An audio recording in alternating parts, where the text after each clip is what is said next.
नमस्कार बच्चों। क्लास 10 की विज्ञान की पुस्तक में यह हमारा 8वां पार्ट जीव जनन कैसे करते हैं ये आपको मैं पढ़ा रहा था। तो इससे पिछली वीडियोज़ में मैंने आपको जो है जनन किसे कहते हैं और जनन के क्या प्रकार होते हैं, लैंगिक और अलैंगिक जनन ये बताया था। लैंगिक जनन को और विस्तार से फिर आगे बताऊँगा। अलैंगिक जनन बताया था, लैंगिक जनन की विभिन्न विधियाँ बताई थी। और कल की वीडियो में मैंने आपको जो पुष्प के मुख्य भाग होते हैं जो निषेचन करके फल का निर्माण करते हैं ये बताया था। ठीक है, तो इसमें जो मुख्य भाग होते हैं पुष्प के, पुंकेसर और स्त्रीकेसर, ये दोनों ही जो है मेन भाग होते हैं जो बीजों के निर्माण और फल के निर्माण के लिए उत्तरदायी होते हैं। तो ये किस प्रकार से जो है फल और बीज बनते हैं, तो उससे पहले एक प्रक्रिया होती है इनके बीच में जिसे परागण कहा जाता है, पॉलिनेशन जिसे कहा जाता है।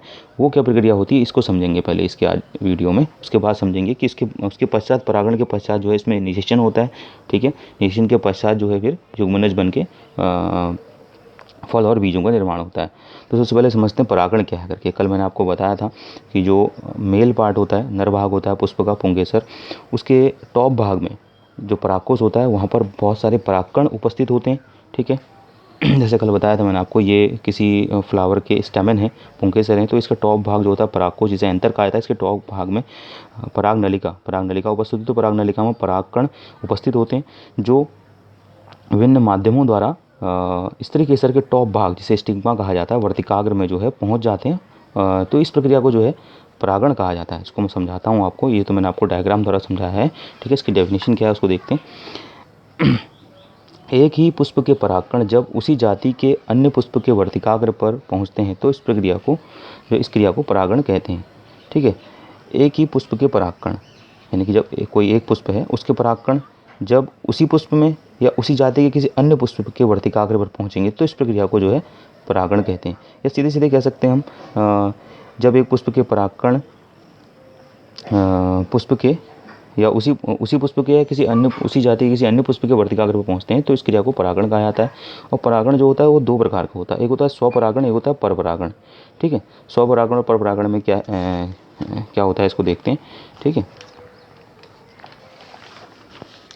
तो स्वपरागण, सबसे पहले स्वपरागण को देखते हैं, सेल्फ पॉलिनेशन। जब किसी पुष्प के परागकण उसी पुष्प के वर्तिकाग्र पर पहुंचकर उसे परागित करते हैं तो इसे स्वपरागण कहते हैं, स्वपरागण। ठीक है, इसको देखेंगे कि जब कोई एक पुष्प है, ठीक है, जैसे क्या मान लीजिए ये कोई पुष्प है, तो इसमें क्या है, ये स्टैमेन है, पुंकेसर है, तो इसके अंदर पुंकेसर के टॉप लेयर मैंने बताया आपको परागकण पाए जाते हैं। ठीक है, परागकण जो हैं वह उसी पुष्प के वर्तिकाग्र पर पहुँचेंगे तो इस प्रक्रिया को कहा जाता है क्या, स्वपरागण। उसी पुष्प के वर्तिकाग्र पर जब पहुँचते हैं तो पहुँचकर परागित करते हैं तो उसे स्वपरागण कहते हैं। अब परपरागण क्या होगा, जब किसी पुष्प के परागकण उसी जाति या उसी प्रजाति के अन्य पुष्प के वर्तिकाग्र पर पहुँचकर उसे परागित करते हैं तो इसे परपरागण कहते हैं। यानी कि मान लीजिए बहुत सारे फूल लगे हुए हैं कद्दू या लौकी में। ठीक है, तो एक फूल में से कोई भौरा बैठ करके उसके परागकण जो हैं, उस फूल के परागकण जो हैं उस भौरे के पाँव या हाथ पाँव में चिपक जाते हैं। फिर वो दूसरे फूल पर बैठता है तो उसके वर्तिकाग्र पर जैसे ही बैठेगा तो उसके जो परागकण हैं दूसरे फूल के, उस दूसरे फूल के जो हैं उसके टॉप स्टिग्मा में, वर्तिकाग्र में चले जाते हैं। तो इस तरह से जो परागण होता है उसे परपरागण कहते हैं। ठीक है, क्योंकि उसी जाति का ही फूल होना चाहिए, क्योंकि किसी अन्य जाति का होगा तो दूसरे में बैठेंगे तो इस तरह से पॉलिनेशन होगा नहीं ना, क्योंकि जाति भी समान होनी चाहिए। ठीक है, जैसे कद्दू का ही है तो कद्दू के ही जो है फूल पर बैठे हो। ठीक है, तो इस प्रकार के जो है परागण को जो है परपरागण कहा जाता है। ठीक है, जो परागण होता है वो निम्न प्रकार से होता है, मैं बताता हूँ इसके वाहक कौन कौन से होते हैं करके। ठीक है, कीटों द्वारा परागण, जैसे मैंने आपको बताया कि कीटों द्वारा परागण होता है जिसे एंटोमोफिली कहते हैं। ठीक है, कीट परागित पुष्प से परागकणों को अपने साथ चिपकाकर दूसरे पुष्प के वर्तिकाग्र पर पहुंचाते हैं। उदाहरण जैसे पीपल, आक, साल्विया आदि। तो ये कुछ ऐसे पेड़ हैं जिनके जो है फूलों पर यदि कोई कीट बैठता है तो उनके हाथ पाँव पे जो है परागकण चिपक जाते हैं पुंकेसर से। ठीक है, परागकोश से, पुंकेसर के परागकोश से, और फिर वो जो है उसी पुष्प में या किसी उसी जाति के किसी दूसरे पुष्प पर बैठेंगे तो इस तरह से जो है इनका परागण होते रहता है। तो उसके पश्चात फिर निषेचन की प्रक्रिया होती है। दूसरा, वायु द्वारा परागण। कई ऐसे पौधे होते हैं जो जिन पर जो है परागण वो वायु द्वारा होता है। जैसे देखते हैं कई पुष्प प्राय समूह में लगे होते हैं, इकट्ठे लगे होते हैं। इनके वर्तिकाग्र खुरदरे होते हैं, खुरदरे परागकण हल्के व शुष्क होते हैं, अतः वायु द्वारा परागित होते हैं।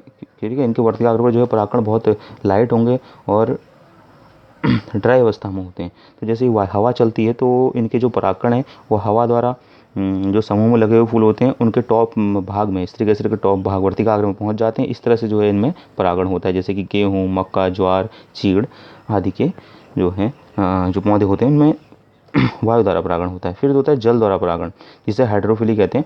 जल में उगने वाले पौधों में जिनके पुष्प जल के ऊपर खिलते हैं, बहुत सारे ऐसे पौधे होते हैं जो जल में अंदर उगते हैं लेकिन उनके फूल जो हैं थोड़ा पौधा बाहर निकलता है तो फूल जल के बाहर लगते हैं। इनमें कीट परागण किंतु जल निगमन पौधों में जल परागण होता है।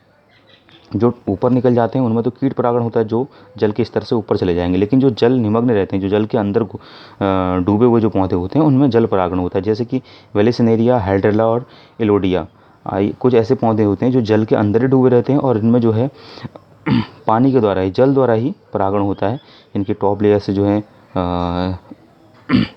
पुंकेसर की टॉप लेयर से जो परागकण होते हैं वो जल के माध्यम से दूसरे पुष्प के स्त्री केसर के जो टॉप भाग होता है वर्तिकाग्र उस पर पहुंच जाते हैं। ठीक है, फिर आता है जंतुओं द्वारा, जिसे जूफिली कहते हैं। कुछ पौधों में परागण पक्षियों और जीवों द्वारा होता है, जैसे कि सेमल, बिगोनिया, कदम्ब आदि। कई ऐसे जीव और पक्षी होते हैं जो किसी भी पेड़ के फूलों के ऊपर बैठते हैं, या कई ऐसे जीव होते हैं जो जहाँ पर वो बैठते हैं तो उनके हाथ पाँव पे चिपक जाते हैं परागकण फूलों से, जब वो किसी दूसरे फूल पर बैठते हैं उसी जाति के। तो इस तरह से जो है उनमें जो है ये परागण की प्रक्रिया संपन्न होती है। जैसे कि सेमल, बिगोनिया, कदम्ब आदि के जो पौधे होते हैं। ठीक है, अब इसमें एक नोट और है, परपरागण से लाभ और परपरागण से हानि, कि जब परागकण उसी जाति के किसी अन्य पुष्प पर बैठते हैं तो उससे क्या लाभ होता है और क्या हानि होती करके। तो इससे नई प्रजातियों का विकास होता है, बीज स्वस्थ तथा अधिक संख्या में उत्पन्न होते हैं। परपरागण क्या होगा, इससे नई जातियाँ विकसित होंगी, एक नए प्रकार का फल लगने की संभावना रहती है और जो बीज होंगे वो ठीक अवस्था में होंगे और संख्या में जो है अधिक होंगे। परपरागण से हानि क्या है इसको देखते हैं। पौधों में रंग, मकरंद, सुगंध उत्पादन में काफ़ी भोज्य पदार्थ व्यय करने पड़ते हैं। जब परपरागण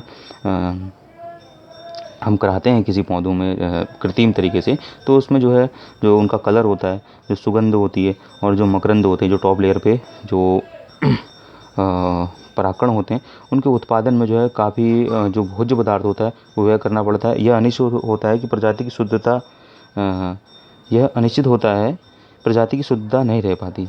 ठीक है, जो ये जो है अनिश्चित रहेगा कि कितनी मात्रा में जो हम भोजन पदार्थ को व्यय करें, और जो प्रजाति होती है, जो नस्ल होती है किसी भी पौधे की, तो उसकी शुद्धता नहीं रह पाती, क्योंकि परपरागण में जो है वही चीज़ें या वही जो है आनुवांशिक जो लक्षण होते हैं वो दूसरे जो आने वाली पीढ़ियाँ होती हैं उन पर उत्पन्न नहीं हो पाती। तो प्रजाति की शुद्धता जो होती है वो क्लियर नहीं हो पाती है इसमें परपरागण से। ठीक है, तो इस वाले क्वेश्चन को आप अपनी कॉपी में कंप्लीट कर लीजिएगा। इसके बाद मैं आपको जो है इससे नेक्स्ट वीडियो में, ये तो हम लोगों ने पौधों के बारे में पढ़ा, अब मैं कल आपको इसके लैंगिक जनन के बारे में बताऊंगा। लैंगिक जनन से पहले जो मनुष्य में जो नर और मादा में जो लिंग पाए जाते हैं उनको बताऊंगा। उसके बाद हम जो है लैंगिक जनन को थोड़ा समझेंगे ये क्या होता है करके। ठीक है।